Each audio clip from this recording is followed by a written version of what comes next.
and we're back with another episode of Gladio for Europe. I am Sam B, and I'm joined by my co-host Russian Sam. Hi there. And today we're going to talk about failed colonial ventures in the Americas. Believe it or not, the Scots and the Swedes, and yes, even the Poles, once made an attempt at colonizing America. The Americas, I should say. And these obviously did not go well, but have provided us with some pretty incredible stories. Before we begin, I'd just like to state that a lot of this is very historically contingent, and it's ultimately coincidental which states were able to successfully create colonies and which ones weren't. A lot of it ultimately came down to chance. Yeah, no, there's where you choose to build your settlement and your ability to form alliances with local indigenous groups and or to murder them and things like that are very... Honestly, these people did not know where they were going, really. They knew where they were going, but they did not know that much about the local conditions. And sometimes they picked wrong. Yeah, might as well have been Mars to them. These people were going with very little actual information about what life would be like there. So before we get to the formal colonial ventures, I'd just like to start with an honorable mention, something that very few people know about, the Basque involvement in North America. You guys probably know where the Basques are, right? They're the mountainous people on the border between France and Spain. With that weird language that no one can really classify. At one point, they were really involved in fishing and whaling, and there's a lot of speculation that, in fact, they might have been fishing off the coast of North America long before any of the other colonial powers showed up. Now, they didn't really try to settle the area, as far as I know, but they did leave a mark. In fact, there was even a pidgin language, a mix of Basque and an Algonquin language. Wasn't a very sophisticated language, just like to trade, I guess, but it was attested to into the 18th century. So that stayed around for quite a while. And that's a very profound impact. Yeah, well, that's just one of the many crazy stories that didn't really go anywhere. Let's talk about some people who did actually make it to land and started settling. The Swedes. It's very strange to think of Sweden as a major power, but at this point when they were doing this, they actually were. They actually caused quite a bit of trouble for their neighboring powers around the 30 Years' War, didn't they? In the 30 Years' War, they were really the scourge of continental Europe. And they were just sending so many soldiers to the mainland that ultimately their male population took a very, very big hit. But they were also involved in the Baltics, in Russia. For a couple of centuries there, Sweden was the boogeyman to the Russians. Yeah, wasn't St. Petersburg once Swedish land? Yeah, that entire area was once Swedish, all the way until they held Livonia, which is basically like Estonia and large parts of Latvia for a good while. Meanwhile, across the Atlantic Ocean, they were also getting involved. In 1626, they formed the Swedish Southern Company, which was intended to trade in North America. Where in modern America was this colony? Well, it's on the territory of what is today Delaware. In 1638, they founded Fort Christina near what's today Wilmington. The land had already been claimed by the Dutch to be part of New Netherlands, but they just didn't have the means to hold that land. So consequently, Sweden was just able to swoop in there and say yoink. It wasn't a very numerous colony. They only had about 600 settlers, mostly along the river, and they were interested in the fur trade, like many of the other powers, like the French, for example, also very interested in the fur trade. British also. So they're kind of chilling over there in New Sweden, and that didn't really go anywhere. So in 1655, they started the Second Northern War with a bunch of their neighbors, and they led a very successful campaign in Europe. In New Sweden, it was a very, very different story. Well, the Dutch were part of the anti-Swedish coalition, and they used this war as an opportunity to capture New Sweden. And when the war came to an end, the Swedes had largely succeeded in their goals in Europe, but as part of the treaty, they agreed to cede New Sweden to the Dutch, who, again, had already laid claim to the land, but didn't have the means to actually secure it. This way, New Sweden became a part of New Netherlands, but the Dutch didn't really get to stick around for that long either. They just lost it a couple of years later to the English.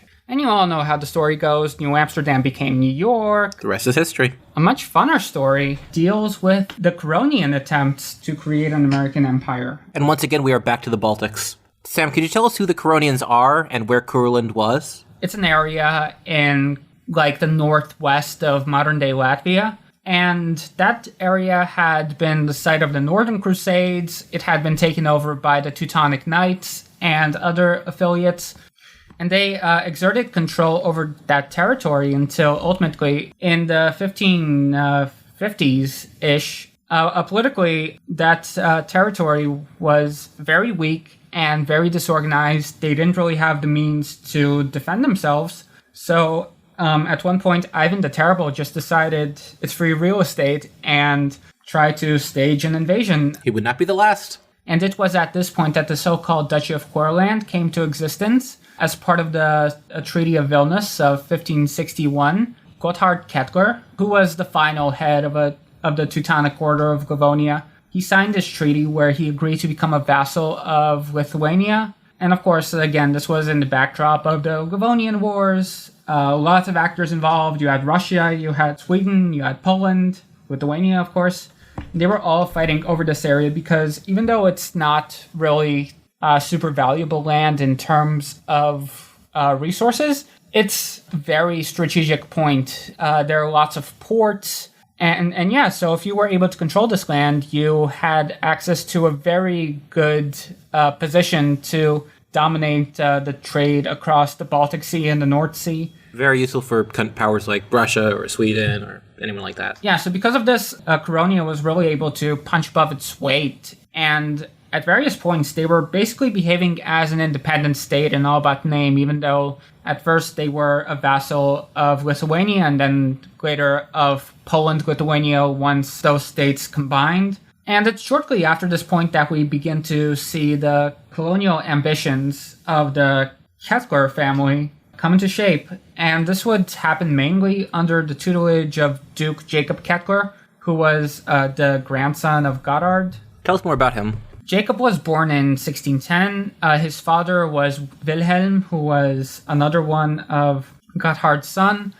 Basically, Gotthard had split the duchy between his two sons. That often doesn't go very well, and this was one of those cases. So when Jacob was still a young boy, his father had been exiled by his uncle, Friedrich, who wanted control of the entire territory, and so he grew up hopping across Europe.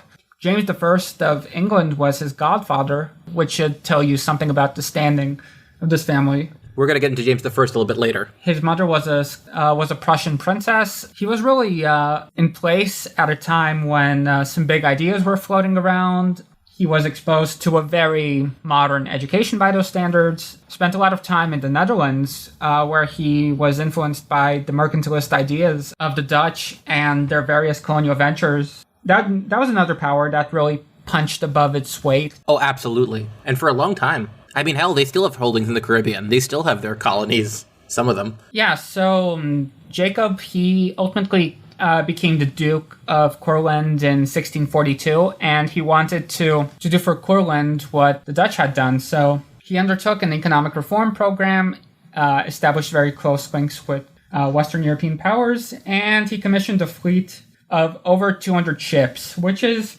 very large. It's getting up there with the major maritime powers, really. Yeah, this is very significant, especially for a country that is technically not independent. Yeah. So Jacob, he's very ambitious, and he sees that the Dutch are having a lot of success as a colonial empire, and so he starts to look abroad, and his eye was drawn to the island of Tobago. Why would that island, of all places, attract his attention? It's a small island off the coast of South America. It's next to the much larger Trinidad.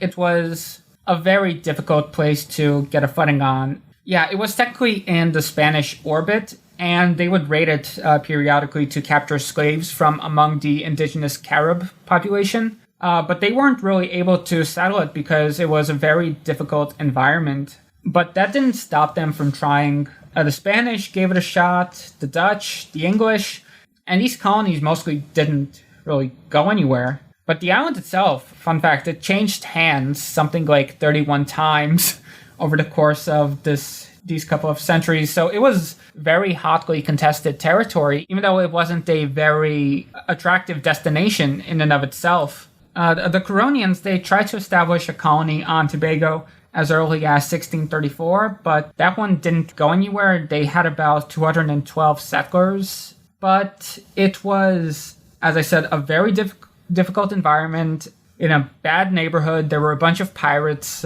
swarming around, and the Spanish were themselves very heavily embedded on Trinidad, so they constantly tried to make sure that no one invaded their turf. This first attempt, it was a complete disaster. Most of these settlers just ended up dying of famine and disease. This isn't the kind of land that they were really used to. These are northern Europeans trying to live in the tropics.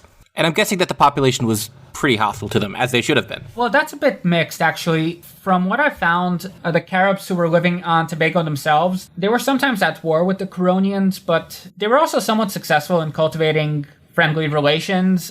Some maps produced during the period, they just show that the Curonians and the Caribs lived side by side, and there were some conflicts, but for the most part, it was peaceful. The problem really came from the Caribs who were living on nearby islands who would periodically raid Tobago itself. Those guys didn't have good relations with the Caribs of Tobago either, so it was difficult at times, but the first attempt failed. But then in 1642, Jacob, who was now the Duke, he made another attempt. This time he involved Dutch sailors who would have been more familiar with the environment. But this venture proved to be unsuccessful. The guy they picked, he wasn't the best organizer, as it turned out. So after 1650, he also just called it quits and left. But they were finally able to create a more durable colony in May of 1654 when they sent a ship carrying both settlers and soldiers. And they were able to establish Jacobstadt on the northwestern coast of the island. How long did that last? Also not very long. Of course. But they made more headway. Also, it should be noted that they had a very mixed crowd there. These weren't just Curonians. Of course, you had some Latvians, some Baltic Germans, but you also had French, Walloons, Dutch. And this was really a common practice at the time. I mean, these were very, very difficult lands to settle. So they were really trying to cultivate as many contacts as possible. And, they were sort of acting like beggars can't be choosers. And so ethnically, the settler population was often mixed. But despite this, the Curonians were never able to get more than a few hundred people on board. But they did set up miniature plantation economy. They practiced slavery. Of course they did. Jacob was also able to establish a colony off the coast of Gambia, named after himself, James Island. Yeah, he had acquired this territory in 1651. Yeah, they would route slaves through there, some of whom ended up on Tobago. They set up indigo colonies on the island, which is one of the most brutal types of agricultural plantations. I would say even worse than sugar, because in addition to the hectic conditions in the field and the dangerous environment, indigo in high concentrations is also very poisonous. Even harvesting it alone can just carry the risk. Yes, exactly. And consequently, indigo slaves had probably some of the shortest lifespans on average. But yeah, back to Tobago itself. Funnily enough, the Dutch had set up shop on Tobago shortly after. The Colonial showed up in May, and the Dutch, they were able to set up a privately funded colony in September of that year on the southwestern corner of the island. And so because of that, you had some competition going on and some light combat. Neither side really wanted to cede, but ultimately in 1659, as I mentioned, there was the Second Northern War going on, and the Swedes, they were at war with the Dutch at this point. So the Dutch settlers on Tobago were able to negotiate a settlement with the Curonian settlers to get them off the island so that they can, go back home or go to another colony. But the Dutch were able to secure control over Jacobstad, at least for a little bit. Once again, the Dutch take a colony and just take it over. Same thing with New Sweden. They really punched above their weight. Yeah, but even before the Dutch were able to take over the Coronian colony, it was a very inhospitable environment for these settlers. In fact, we have a Dutch account from 1658, which describes what life was like in the Coronian colony. In the Coronian quarter, I have, with great sadness, witnessed the indescribable misery of the people there. They have nothing but a fair amount of flour, a watery mush, and some salt. They are not allowed to hunt because of the savages. The seasoned soldiers number approximately 40, and among them are less than 12 healthy men. The others just wait for their end to come. Of the 90 farmers that settled here, more than 40 are dead, and they die like animals on the ground, without anybody caring for them. They do not plant anything because they are not allowed to leave their fort, lest they succumb to the plague, which is out of control, or get caught by the savages. The lieutenant who commands them is truly a godless man, and does nothing but get drunk all the time, and swears so horribly and insolently that one is afraid to be in the company of such a godless man. Sounds like a pretty miserable place. So when they got the opportunity to abandon ship, they would have been happy to take it, because that's not the kind of life you'd want to live, necessarily. Absolutely not. No, it's miserable. But nevertheless, Jacob was an ambitious man, and he periodically made attempts to retake the colony. In 1667, an expedition was briefly able to reconquer Jacobstad, but they weren't able to cement their control, so the following year they left. And then in 1680, after the French had tried to do something with the island, the Coronians, they just sent another ship to reestablish another colony. But this time didn't work out so well either, because they had very poor provisioning. They couldn't do very much agriculture. They had to deal with very unhappy indigenous populations and also pirates who were quite active in the Caribbean, as we were taught by the Pirates of the Caribbean franchise. Jack Sparrow, he was giving them a lot of trouble. And yeah, despite the fact that the Coronians were able to build up a very substantial naval fleet, they weren't able to keep the colony afloat. So the Coronian colony again failed to take root, and they abandoned it for the most part in 1683.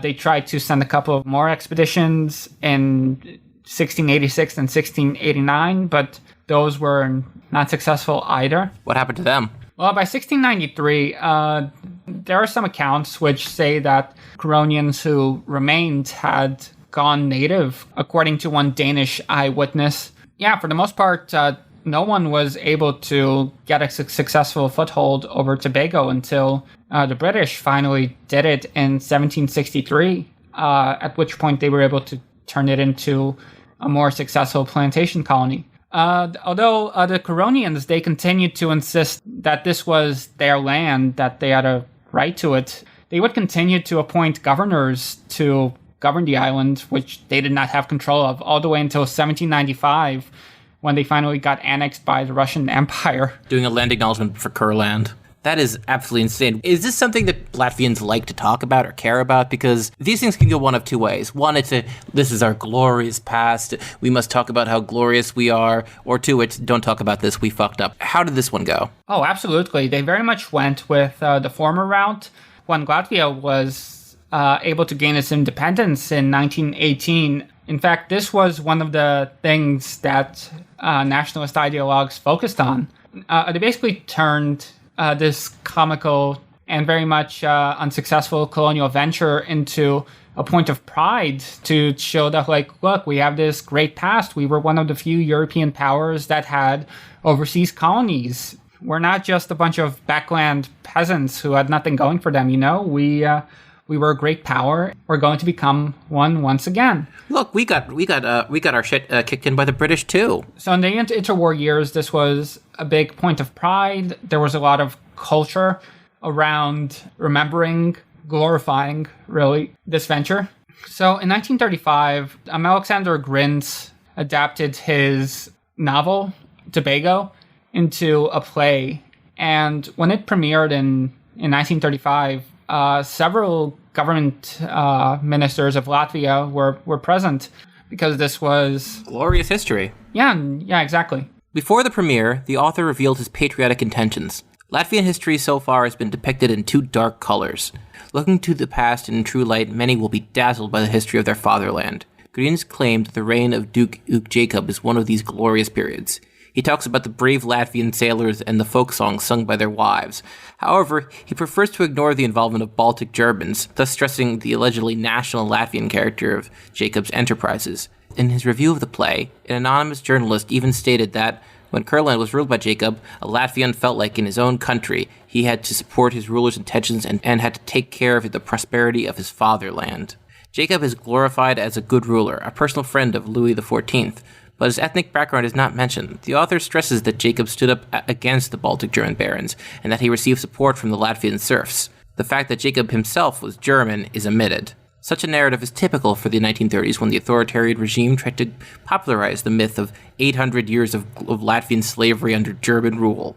The German role in the colonization of Tobago, therefore, had to be downplayed. Yeah, so they continued to promote this glorious history. They had an opera, once again called Tobago, in 1939. Duke Jacob and Tobago were invoked as heroic examples of Latvian accomplishments in the past, including by the president of Latvia himself, Ulmanis. And this was in the context of very tense relations between the Latvians and the Baltic Germans, who had, again, traditionally made up the upper crust of this territory. They were the landholders, while the Latvians were mostly serfs. And I mean, there is a grain of truth here in terms of Jacob being good for the serfs. His economic reforms had made life easier for them. But yeah, this really speaks to the funny nature of historical memory, this constant need to exaggerate, to misrepresent history, to put forward the best face of the nation, to try to claim that Latvia were consistently these major powers. That these figures like Jacob were actually,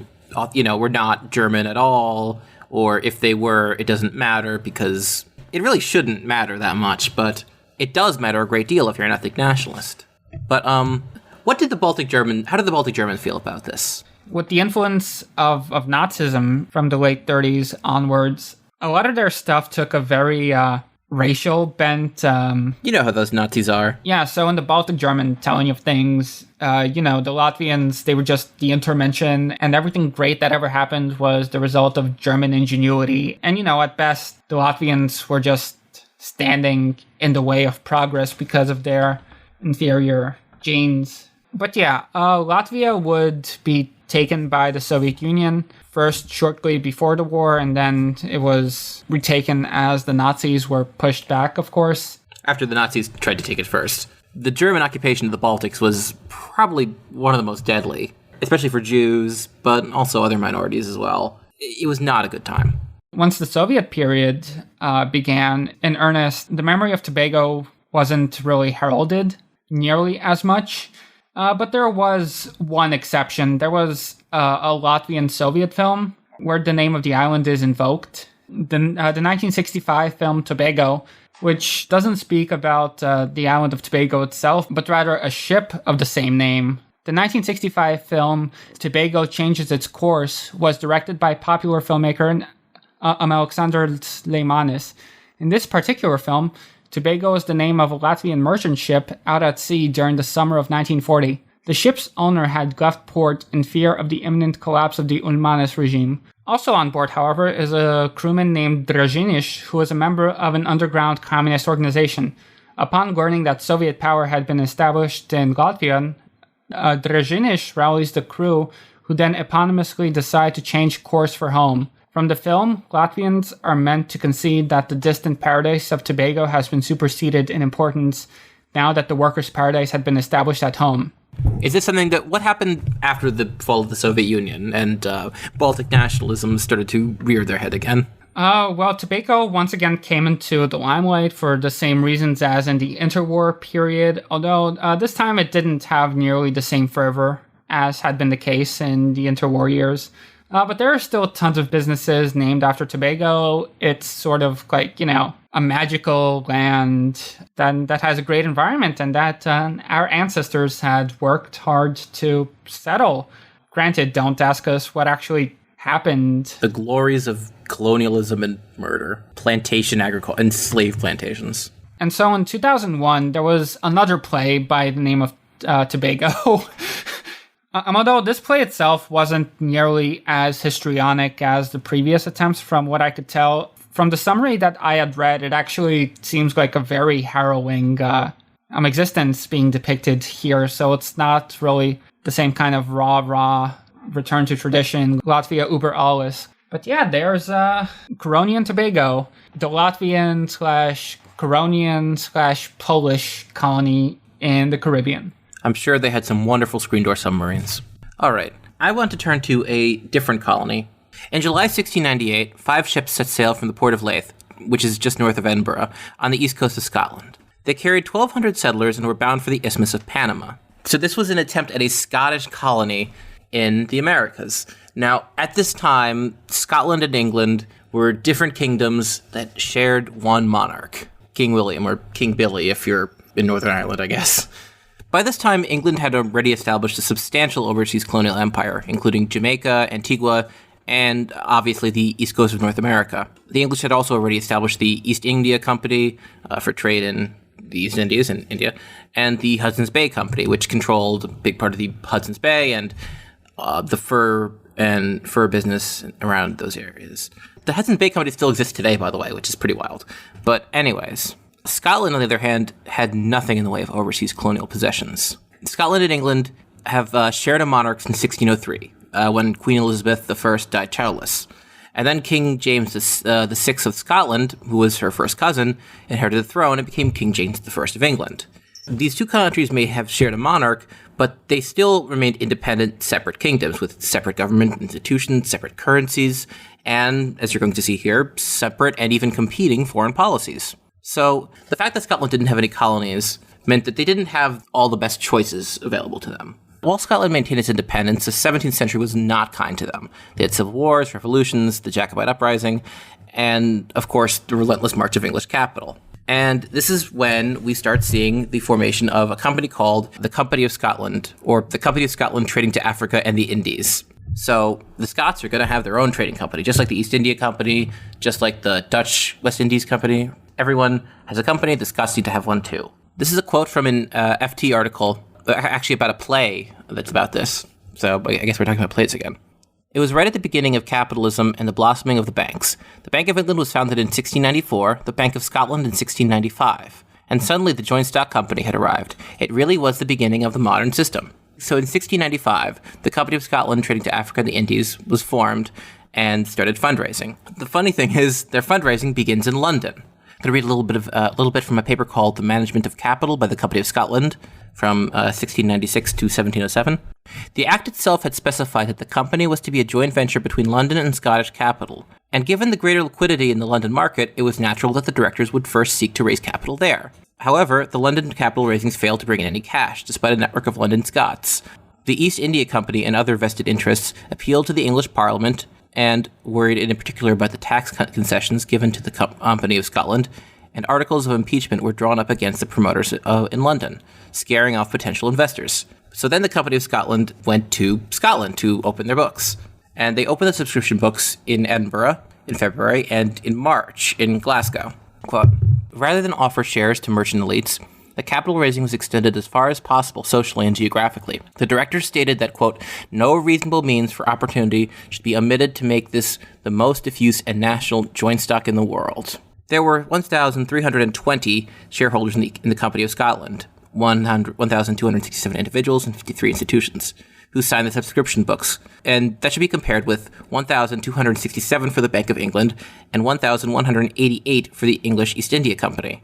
Now, keep in mind, Scotland has about a fifth of the population of England, 1/36th of the tax yield, and 1/40th of the money supply. So this is a huge portion of Scottish national wealth poured into one single company for colonial ventures. I've seen different estimates on how much of Scotland's actual money was poured into this. Some people say as little as 20%. Some people say as much as half. But according to this, The subscribed capital of the company was between 44 and 133% of the coinage, based on contemporary estimates, and the actual cash paid by subscribers between 17 and 51%.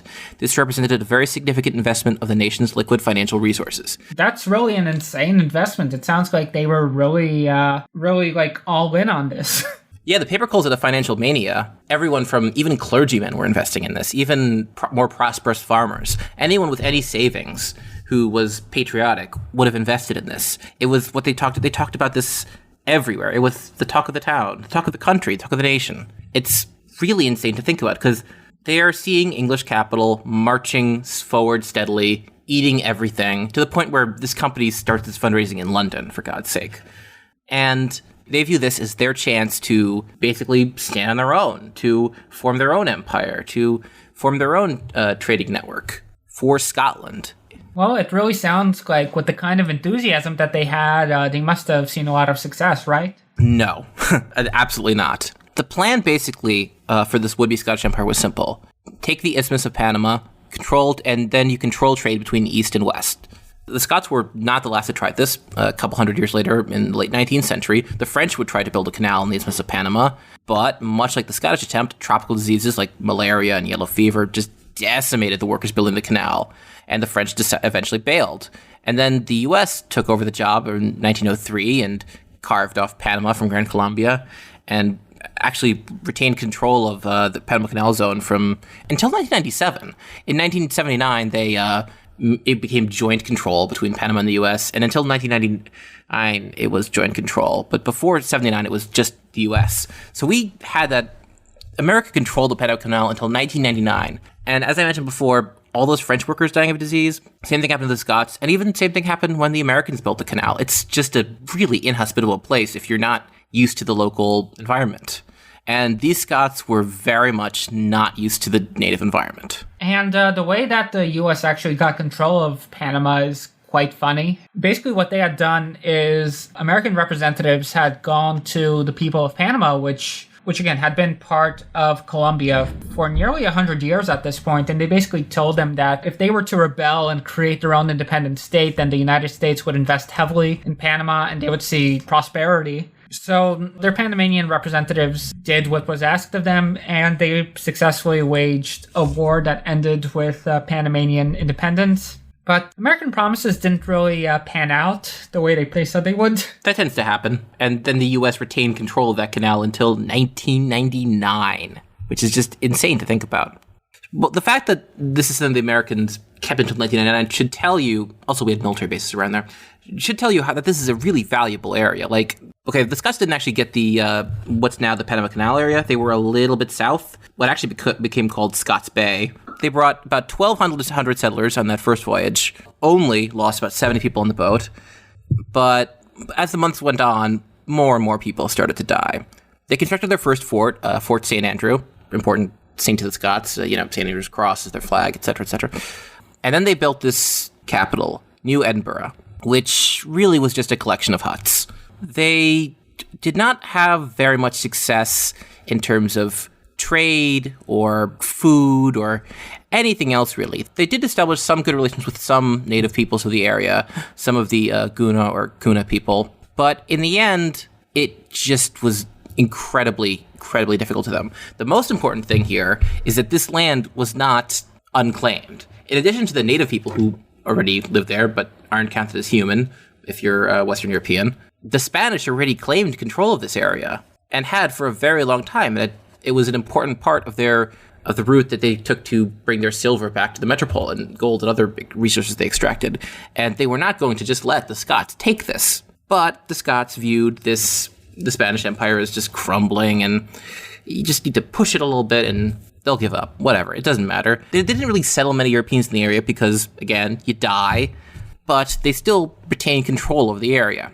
So according to some of the local colonists, they soon found that the land was unsuited to agriculture, or at least the agriculture they were familiar with, and, quote, the Indians were uninterested in the trinkets they had brought them. Spring 1699 brought torrential rain and with it disease. By March 1699, more than 200 colonists had died, and the death rate had risen to over 10 a day. people came on this voyage hoping to build something beautiful, something new, something glamorous, like the English did with Jamestown or something like that. But Jamestown also wasn't glamorous, just so we're clear. Yes, exactly. In the beginning, Jamestown was a fucking swamp. It was really, you can still tell that most of that area is swamp. But it was miserable. I'm going to read a little bit of an account from Roger Oswald, who joined the venture. They lived on less than a pound of moldy flour a week. When boiled with a little water, without anything else, big maggots and worms must be skimmed off the top. In short, a man might easily have destroyed his whole week's ration in one day and have but one ordinary stomach neither. Yet for all this short allowance, every man, let him never be so weak, daily turned out to work by daylight, whether with the hatchet or the wheelbarrow, pickaxe, shovel, forehammer, or any other instrument the case required. And so continued until 12 o'clock, and at 2 again, and stayed till night. My shoulders have been so wore with carrying burdens that the skin has come off them, and grew full of boils. If a man were sick and obliged to stay within, no victuals for him that day. Our counsellors, all the while lying at their ease, sometimes divided into factions, and, being swayed by particular interest, ruined the public. Our bodies pined away, and grew so macerated with such allowance that we were like so many skeletons. So, yeah, there's nothing glamorous here. This is just a death trap for these people. Yeah, sounds very similar to what the Colonians were going through. Absolutely. Eventually, the rumors of a persistent Spanish attack and just the misery of this entire enterprise drove people to just abandon the colony. And out of the 1,200 left, less than 300 returned to Scotland on the first voyage. Less than 300 out of 1,200. That's a pretty appalling rate. And what were the English doing at this time, by the way? The English made sure that these people would get no help. The king, King William, instructed the Jamaican colonial government and the colonial governments of North America, do not give these people anything. Don't give them so much as, like, clean water or food or anything. Do not help these people. And the Spanish especially said, no, you're invaders. You are trespassing on our territory. We're not going to help you. In fact, we're going to besiege you as soon as we get the chance. But then a round of ships came, and when they found that the colony had been abandoned, to their surprise, they decided to rebuild it. They also didn't last long. Quote, on February 13th, after hearing from the Cuna that a party of Spaniards was approaching, the councillors in New Caledonia sent a detachment of about 200 men. Courland told us that the Scottish warriors, who were, quote, joined by about 40 of our Indian friends, under the conduct of Lieutenant Turnbull, who understood something of the Indian language. But this encounter was basically a skirmish that took the party of militiamen by surprise. The Scots even took 3 prisoners. Soon, however, they realized that the colony was surrounded and that there was no possible way out. And they were besieged on all sides at this point by the Spanish. Nothing came in or out. They got no help. The Spanish, I believe, even captured one of the Scottish boats that came to help them. 31st of March, 1700, the defenders signed the Articles of Capitulation, which were drawn up in Latin, by the way, and allowed them 2 weeks to leave Darien with military honors. At the end of the venture, around 2,000 settlers lost their lives, and 3/4 of the pledged money invested in the company was consumed without yielding any tangible results. So, again, this was, what, like 150% of the money that Scotland had? It was anywhere between 20 and 50% of the total money of Scotland, but in terms of the available, like, circulating currency, yeah, something like that. It's truly insane. It kind of reminds me of what Napoleon tried to do in Egypt. Basically, they both thought that they would take these hinge points of trade, and by doing that, they would be able to reap the benefits. And both were, at least on paper, controlled by other empires, the Ottomans in the case of Egypt, and Spanish in case of Panama, but both empires were perceived to be in terminal decline, and well, what does it matter if we take this from them? And in the end, the English and the existing empires took the territory back and kicked them out, the French and the Scots. The remains were found in 79, I believe, of Fort St. Andrew, but to this date, no one has found the cemetery where all the Scots were buried. It's just somewhere in the jungle, and one day someone will find it and sentimentalize it, but this is not something to be sentimentalized. This was an attempt at forming a colonial empire that just led to misery for everyone. And colonization isn't something glamorous anyway. It's deplorable. In the end, I think it's fair to say that this was one of the fatal blows to Scottish independence. And the Acts of Union followed very shortly thereafter in 1707. And Scotland has eventually no longer had its own currency, no longer had its own parliament, until eventually it did again in the late 20th century. But I don't think this was doomed because of the climate alone. The climate of the Caribbean, for example, is horrifically harsh and unfriendly to Europeans especially. But even still, there were still some communities of white Europeans in some of these places, like some in Haiti, for example. So it is theoretically possible that you could have made it work in Panama with just a lot more people and way more resources, but Scotland just didn't have those resources, and more importantly, the land was already claimed by Spain, and the British sure as hell weren't going to let this survive. The East India Company was not going to let a competitor arise, and it was just too late. The failure of the Scotland's colony in Panama really put a damper on basically everything in Scotland after that, financially at least. So much money had been sunk into this, and the English had kind of, in their view, been proven right. And they made propaganda to this effect, saying, look, the Scots can't do this. They can't do colonialism as well as we can. They failed. And eventually, the Scottish elite was kind of forced, but also chose to join up with England to form the Kingdom of Great Britain.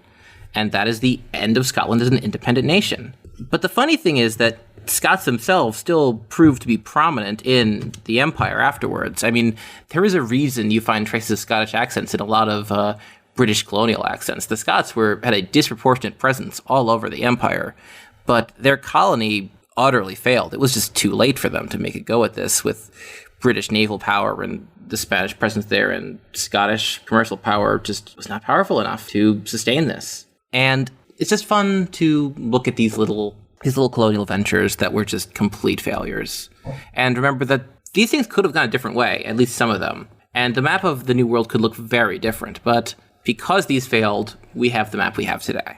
And there is no Scottish America, except for Nova Scotia and Canada, I guess, but that doesn't count. There is no New Caledonia. There is no New Sweden. It's all gone. But these are still an important part of the history of these areas, and some of them are still remembered sentimentally or otherwise today. The lesson is that colonialism is bad and that Poles can't do anything right. How many Poles does it take to establish a colony? 2, one to fail and another one to blame the Russians. But, and I find it interesting looking at these kind of failed national enterprises because things could have been very different. But I think that's all the time we have for this week. This has been a pretty short episode. It's kind of busy for us right now, but we did want to bring you something this week, and we thought this was an interesting story that we and I in particular have been meaning to talk about for a while, so I hope you enjoyed learning about it. We're signing off for the night, but just because we're sleeping doesn't mean that Colonial and Tobago will not rise again. Be on the lookout. Big things are coming. It's 2022. I'm going to bring it back. I'm going to bring back the Scottish colonization. No. We're going to bring this stuff back. We are going to bring back Courland, not just in the colonies, but also in Europe. This has been Gladiator for Europe. I'm Sam. My co-host has been Russian Sam, and we will see you next week.